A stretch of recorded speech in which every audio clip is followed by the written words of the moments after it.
Let's get started. Welcome to Bee Talks. Thank you so much for coming. And it is beginning to be spring in my area. And I'm going to share I actually am sharing the bloom calendar.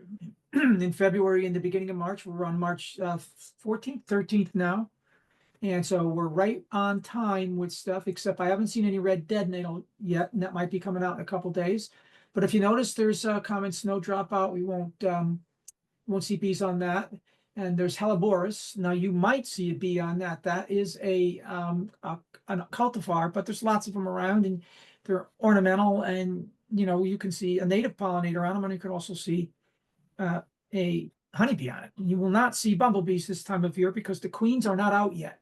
This year they're not out. Alder is probably out. Alder is a bush, and it gives a bunch of pollen that hangs down on a catkin, they call it, and it's a really interesting source of pollen for bees early on. And you might see some of that coming back into your colony. It's yellowish. Andromeda should be out anytime, and it's a little bit behind schedule this year, but it's been out as early as March 10th, but it'll be out soon. Skunk cabbage is up and out. Now, skunk cabbage, your bees will definitely be working that in the absence of other things that have not been able to come out. Silver maples did bloom, and they are blooming right now, so they're flowering, and maybe they'll be flowering in your area. I'm just going by mine, but they might be flowering in your area, and if they are, your bees will work that bloom.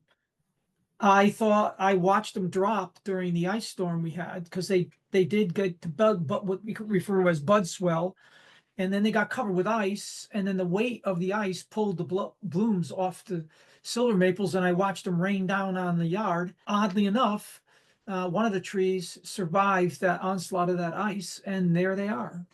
They're bloomed, and I can see them outside my window. Actually, I can look at them with my binoculars, and they're in full bloom. It's a beautiful little flower when it comes out. And then, of course, that's about the story for March, and then we get into the April blooms, which you can see, and we'll talk about those next month. But so we do have two primary sources out that your bees can work. One, of course, is silver maples, as I mentioned. The other one's skunk cabbage. Winter aconite it's just a beautiful thing to see this time of year, but I'm not sure bees work that. And if your bees are working skunk cabbage, they're likely to come back with a little yellow stripe down their back. They have difficulty if there's a lot on right on the middle of their back. Now that happens another time of the year when they're working jewelweed, and you can see it again then. So if you see it now, it's skunk cabbage generally, or it can actually be alder also, but it's likely to be skunk cabbage. And then of course later on in the year when we are infested with our wonderful jewelweed, you'll see it again. All right. So it's something for you to look for. Your colony's flying this time of year. If they're not, then you got a little problem. Maybe they're dead, but you should see them flying, and you should see pollen coming in.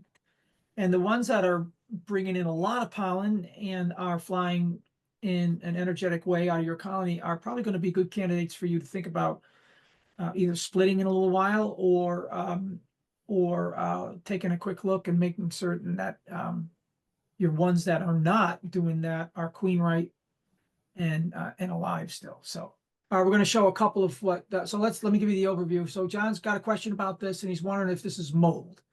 All right, so this is what he's seeing. He's seeing two interesting things here, and it's a good thing to point out to everybody. First of all, this frame here has some overwintered honey on it, and that's what you'll typically see. And then also in that center section, you're seeing bee bread. So this is a nice food frame for you to leave in your colony for them to use in the early part of their brood rearing, right? But he wants to know, because he's looking at this and thinking, well, maybe there's something wrong here, and he wants to know, is this mold? Well, the answer is no. It's not mold. It is that grayish color is blooming on the wax. So wax blooms. If you were to run a little hot water over that, it'd be perfectly the same color. It's like when a candle blooms. It's the same thing over honey. bees put wax over bee bread. They just put a little bit of honey on it. So that's why you're not seeing it on the bee bread, but you're seeing it on the honey. The other thing you're seeing here is a little fermentation of the stores, and that is the little beads of honey that are coming down off these cells. So there's a little fermentation going on inside there, and it's finding its way up through the cap, and it's dripping down the honey. No problem. Your bees will take care of that. They might get a little intoxicated, but that's okay because it does make a little bit of alcohol. But it's not a real intense fermentation on this cone. If it were, then you would see a lot of this coming down, and you would see bubbles in those little drops of what you consider honey. And he's got enough propus on those shows and bars that indicate that they might not have been tight against each other in a box. So you can avoid that kind of buildup in between your frame's shoulders if you squeeze them together really nice and tight. Every time you have to do that. You have to get into a regular routine is when you're finished with your inspection, especially in the early spring here and any time during the year, that you make sure that you press those frames together. And when the weather gets warmer, it's even easier to do because you can squash any honey or any wax or propolis that they've put between frames. All right, so good idea to keep them shoulders nice and tight. So let's back up with Chuck a little bit and talk about nukes just for a minute, because maybe people don't know what nukes are, and I'm sure everybody on this call probably does know what a nuke is, but lots of people buy nukes, and you'll notice that it's a later time. So I don't know where he's getting those nukes. April 19th. That's an interesting. They usually don't come out till sometime in May. So Chuck, where are you getting these April nukes from? New England apiaries. Okay, so Bill's bringing them in, and so he overwinters bees in other areas. So he has the facilities to be able to put nukes together early with queens. So that's a good idea. So you're going to have two nukes. Let us know how they come. We'll want to know if they're on old comb or if they look really nice. And then we'll also want to know on next month's meeting if you can come with us. What kind of brood pattern you got out of those queens. Nucleus colonies always seem like a nice way to start or restart your beekeeping career, or even start your beekeeping career for the first time, but they do have a set of issues along with them, just like packages do. And the sets of issues that go along with them are that they can come with, they do come with mites. They can also come with small hive beetles, but so can packages. And packages can come with mites also. You can have some other diseases that they can have, but pretty much they are a full working colony, bees that have been together, or maybe not, but bees that have acclimated to the queen that they have, and you have a laying queen in there. With nukes, of course, they'll build in about 6 weeks, and they can join the flow.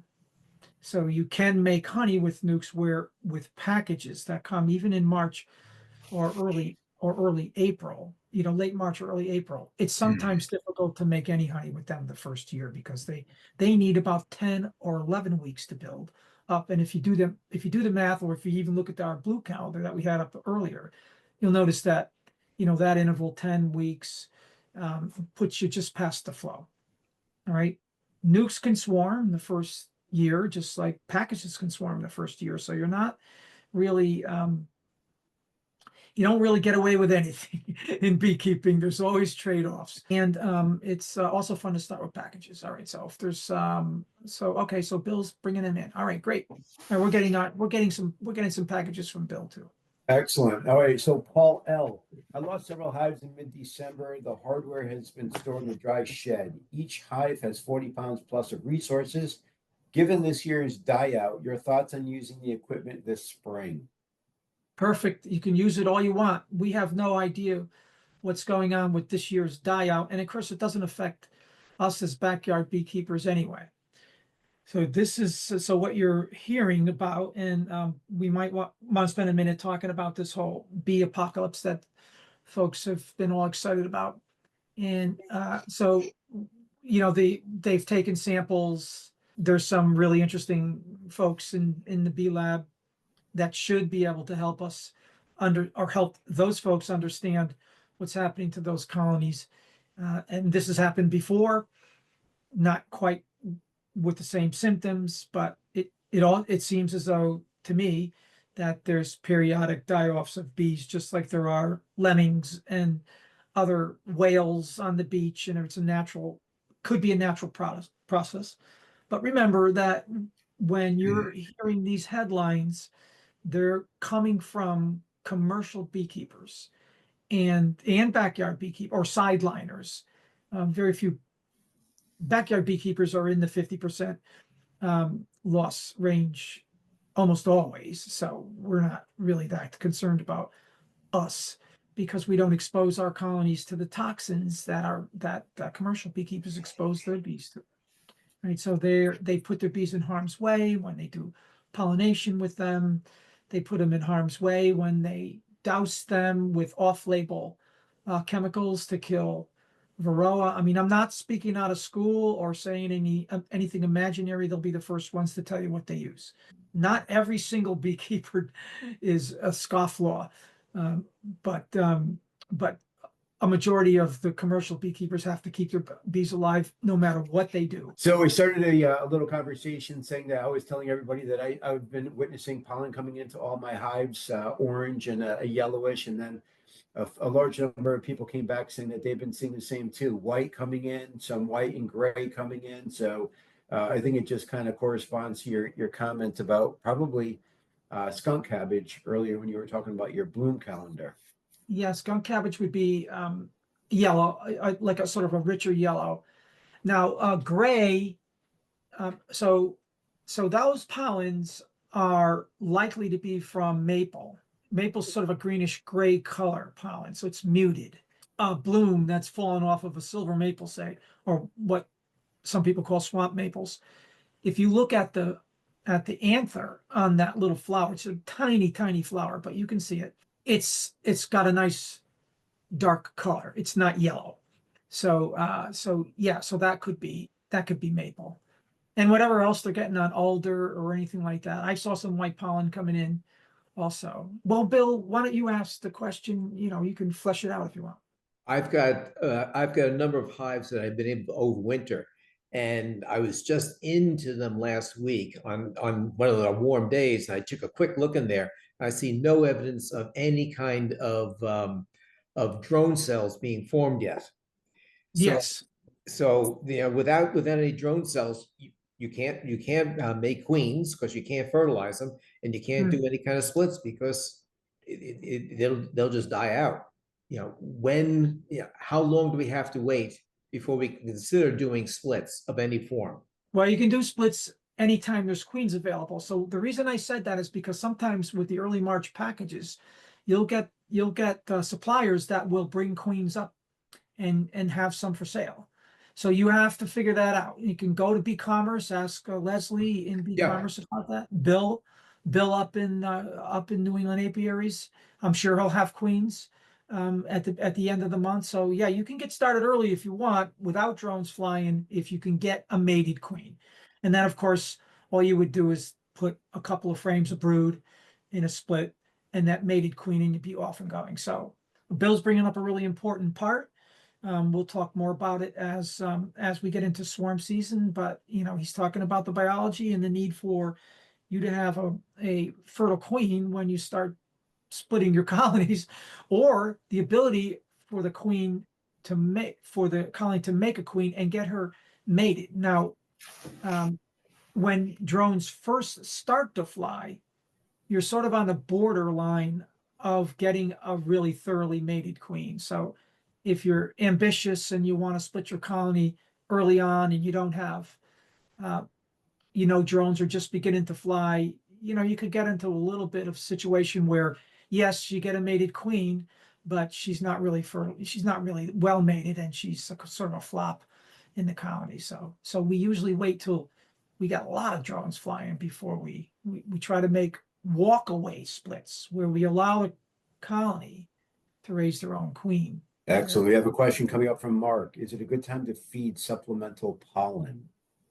Not really. No, no, this is not, I wouldn't do that. And I would be very cautious about, in New England here and in Connecticut in particular, we're very fortunate to have a pollen flow right from the beginning of March, all the way through till frost.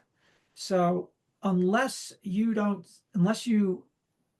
are not seeing any pollen coming into your colonies, but you're seeing a lot of activity for some reason, you get into that colony and look and see that you are shy of pollen resources. Now, the way that you know in your colony if you have enough protein sources coming in via pollen collection is you look at the second instar larva. All right, so let's talk about that. So you got a queen lays an egg, right?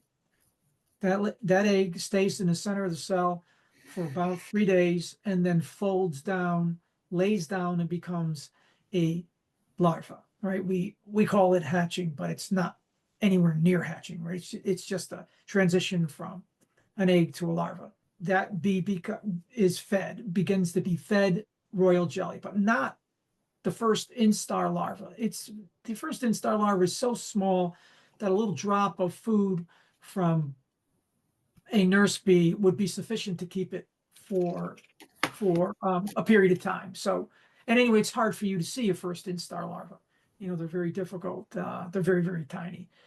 But then they grow and gain about 100% of their body mass between the time that they're a first instar larva and a second instar larva. So they become visible at the second instar.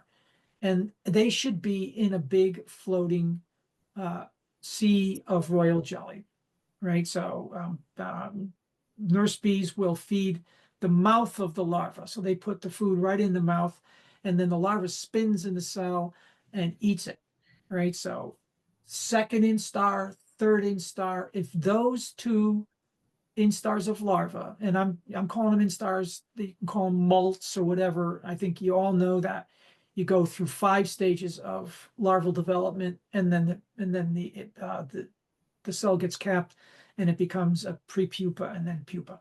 So on that second and third instar, right, if you don't see, if they're dry looking, if they're in there but dry, then you know you're not getting enough protein in that colony. And then you can do something. You can take action if you want to put a protein patty in or something like that. You can do that. But I doubt that you're going to see that's necessary to do. I'd like to see you let your bees build naturally in the spring, unless you have some kind of other agenda, like you're going to do pollination services, or you're thinking about being a commercial beekeeper or something like that. You know, and then you're going to have to treat your bees in a more industrial fashion. But for us, if we're planning on trying to make a little bit of honey, and we want our bees to meet the flow, and it seems like they're naturally building and they're bringing in natural pollen, you're in good shape and you don't need to do any of that. All right, moving on to the next question from Kirsten. How many years do you reuse brood frames, and when is it a good time to replace them? A good question. We've had all kinds of research on this topic, and one of the recommendations is that you don't let your bees, the frames in your colony, last longer than, say, 5 years. And the best time to replace them is now.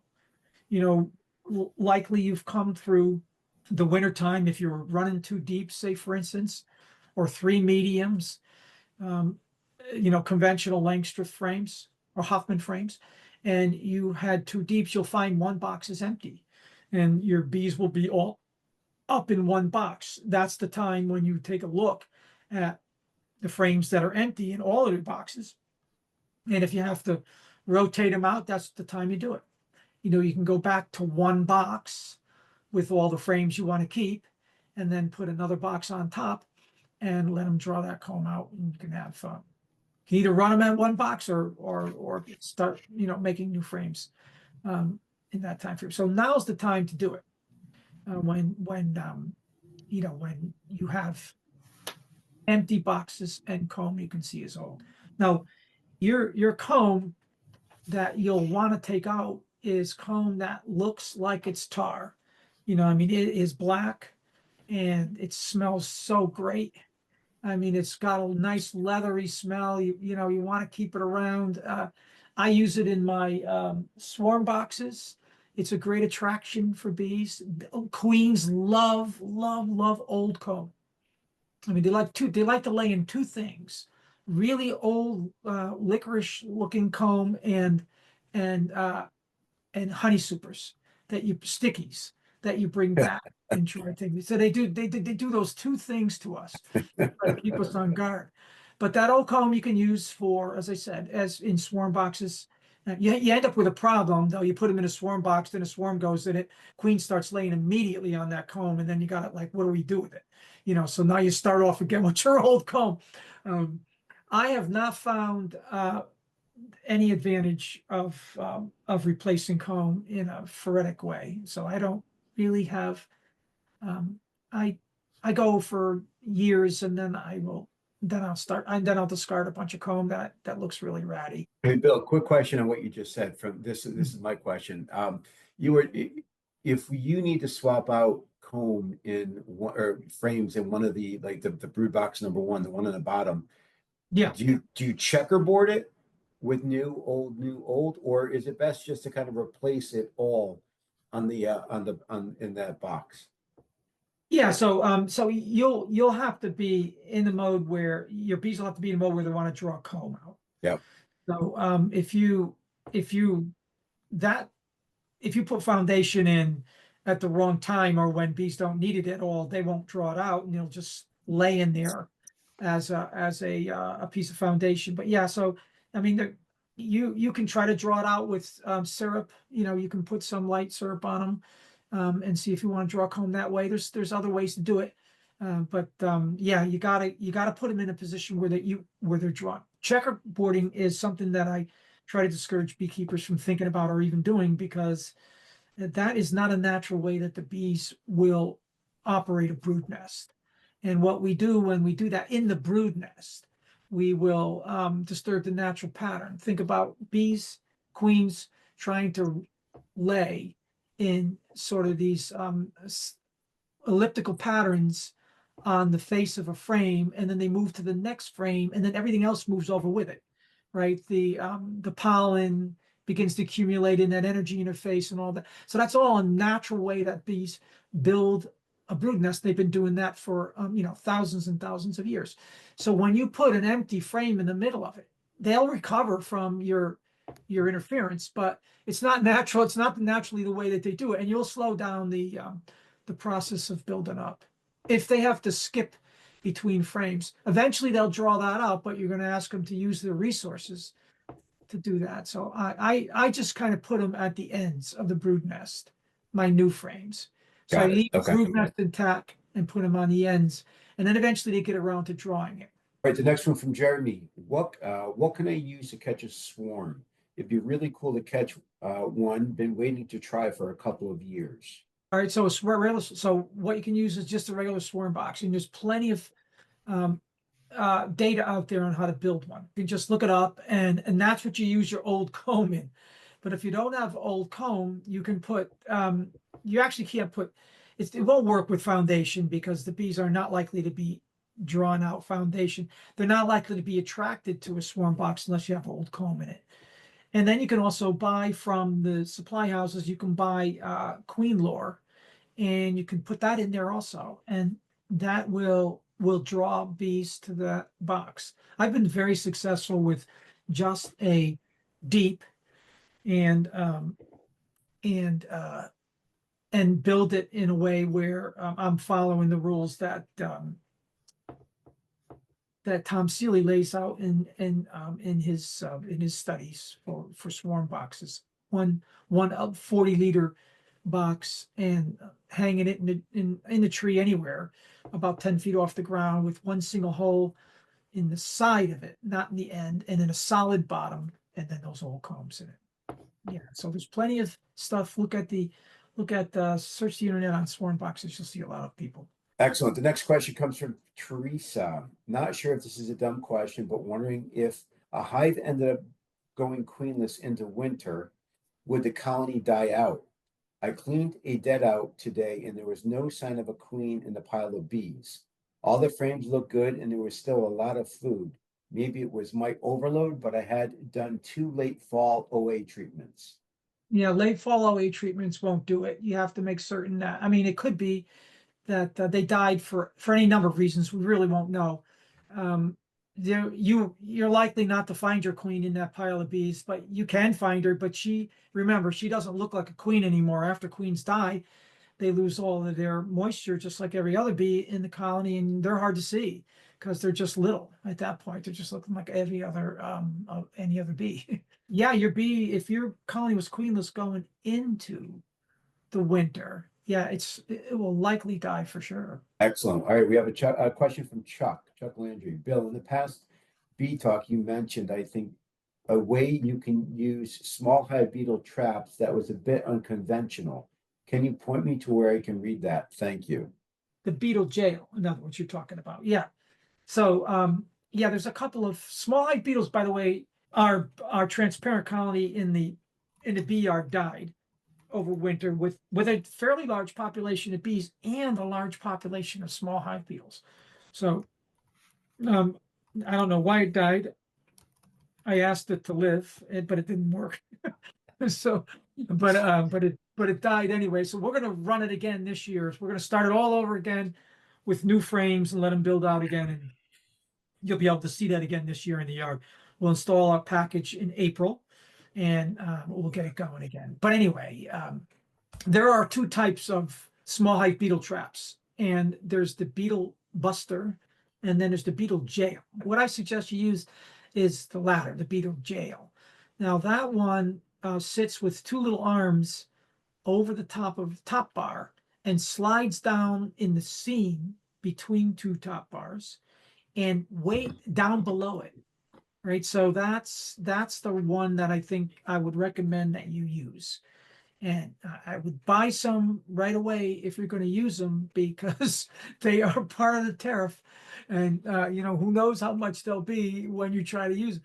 I just ordered 50 more from Better Bee. This is the beetle jail. See how it kind of goes down below the surface of the top bar, and it prohibits the small hive beetles from hiding under the other kind of the beetle blaster kind. So maybe we can take a look at that.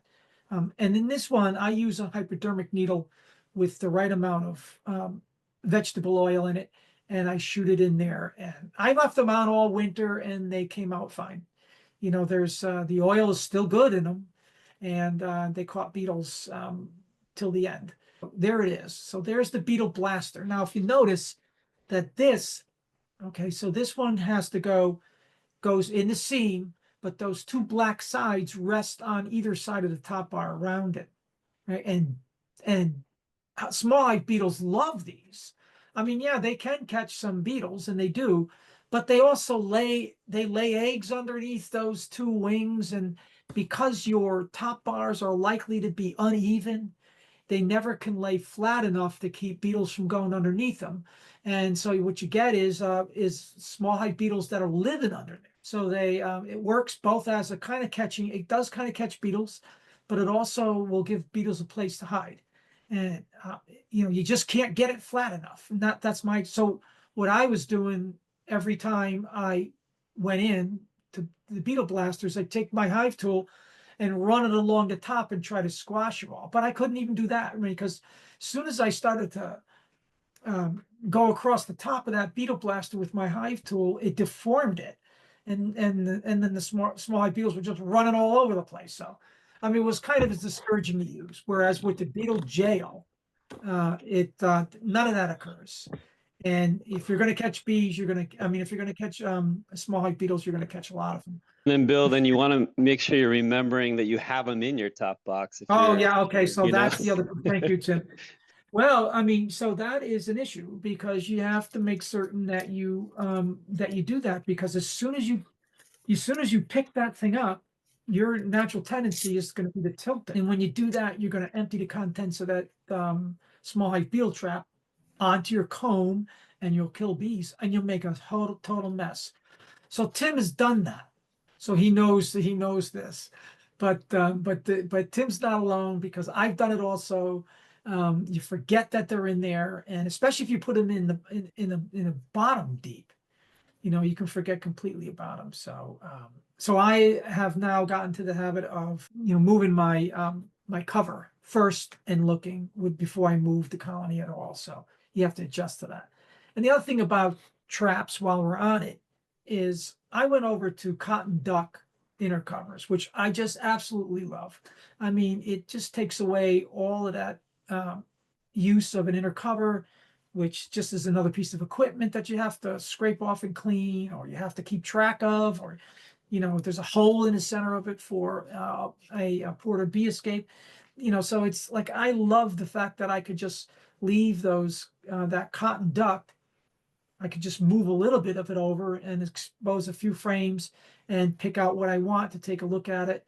Bees would propolize it down. It's really nice. Can't use that if you're using small hive beetle traps. We have a question from Frank. We lost several hives.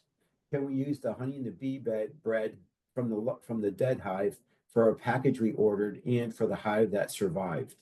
Yes, unless, of course, there's a disease that killed those colonies. Like if it's viral, if they had a high virus load going into the winter time and they struck some cold weather, and the first thing they did was try to thermoregulate, and their biology wouldn't allow it because they were sick and they died, that's one thing. If they died of starvation, which they obviously didn't because it sounds like you had honey and bee bread in there. But for years and years and years, I've been using that stuff over again, and it doesn't seem to affect the performance of the colony at all. So yeah, so as long as there's not American foul brood in it or some other kind of what we call idiopathic bruise disease, which mimics, say, a bacterial infection, but that you see a lot of snotty brood and really ugly comb, and you suspect something's wrong with it, like a lot of brood that has little open, chewed out spots of the cap, and it's sunk down, and there's a gooey larva underneath it, then I would not use those frames. But if everything looks cool and there's dead bees in them, but they're head down into cells, those are fine to use. If a colony has dysentery, that's usually a temporary situation. I don't really, it's not, by the way, indicative of any kind of intestinal infection like nosema. That's just mythology. There's never been any science that supported that. Your bees either have nosema or they have dysentery.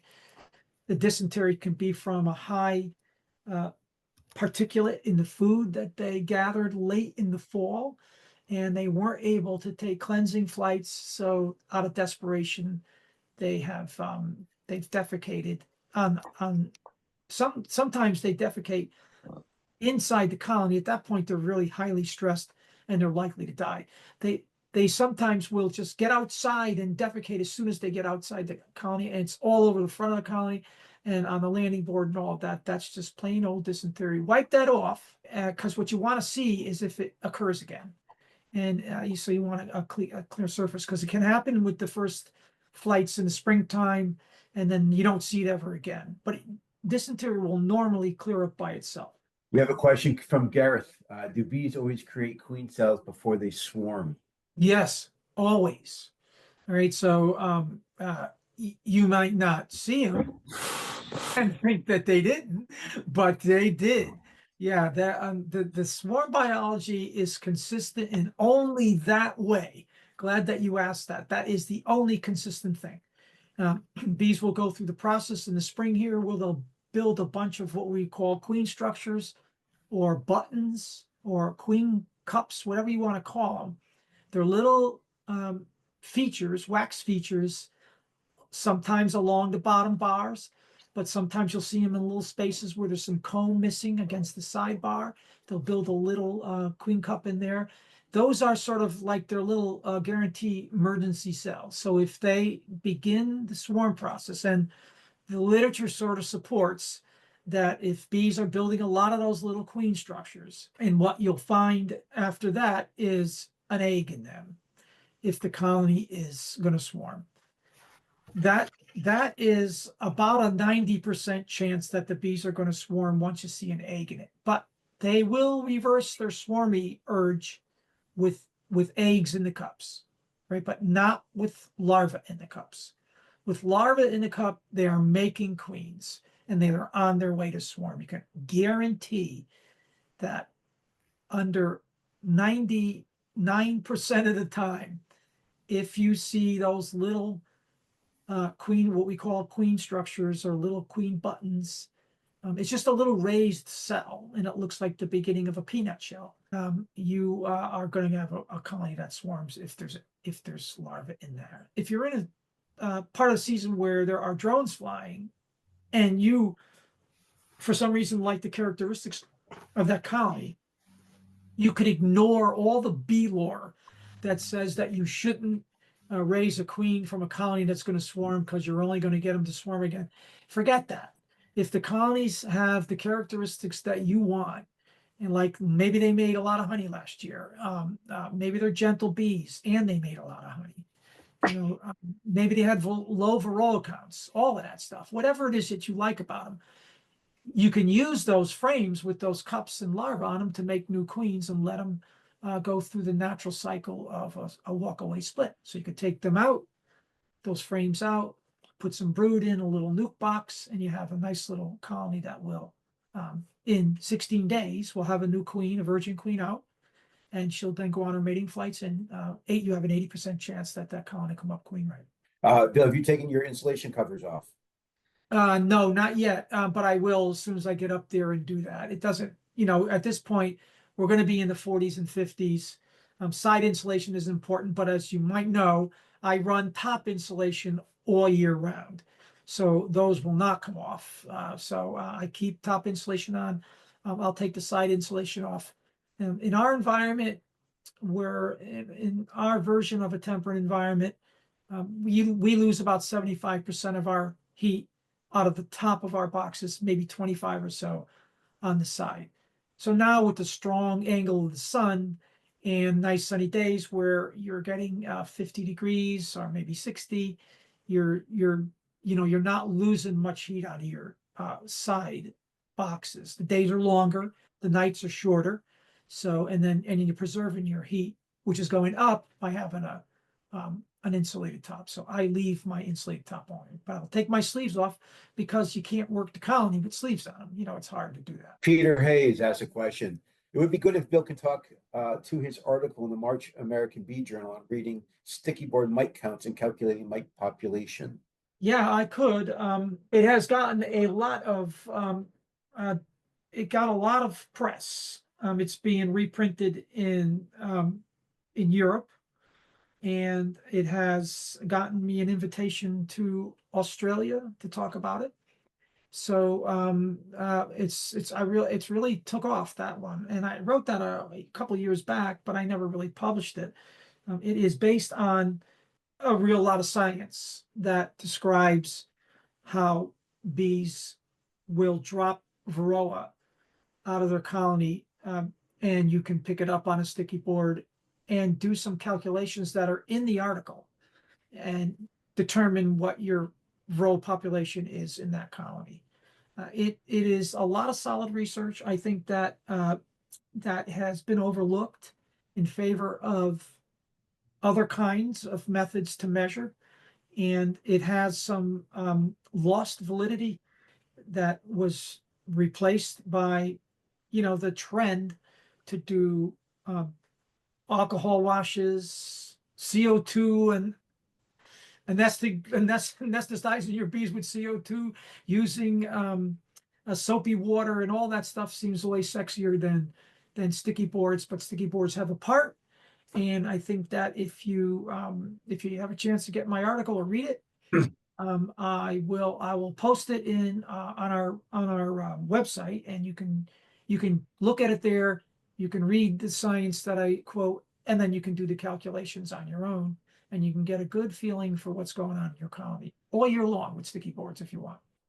What is the best way to preserve comb capped frames with honey, bread, I'm talking about 30 boxes, 300 frames that may not be used for this upcoming bee year. I want to prevent wax moth, hive beetles, etc. that would destroy it. What are your thoughts? Right. There's no bee pathogens that are transferable to human beings. Okay, even So- though it's leaking, it's not a big Doesn't deal. matter. Yeah, it Okay. doesn't matter. It might, now what you're gonna wanna do, of course, is if you do harvest it, then you're gonna wanna use your refractometer and measure Yeah. the moisture content, yeah. Yeah, And well, if it's acceptable, I mean, it can be acceptable as high as 19 and a half, right. If not, I make mead. make the meat. Yeah, there you go. Come to the yard for our opening event, bring a Coke, and we promise not to freeze you out. And keep an eye on our event page, because we're always adding things there, and also keep an eye on our speakers. So cool.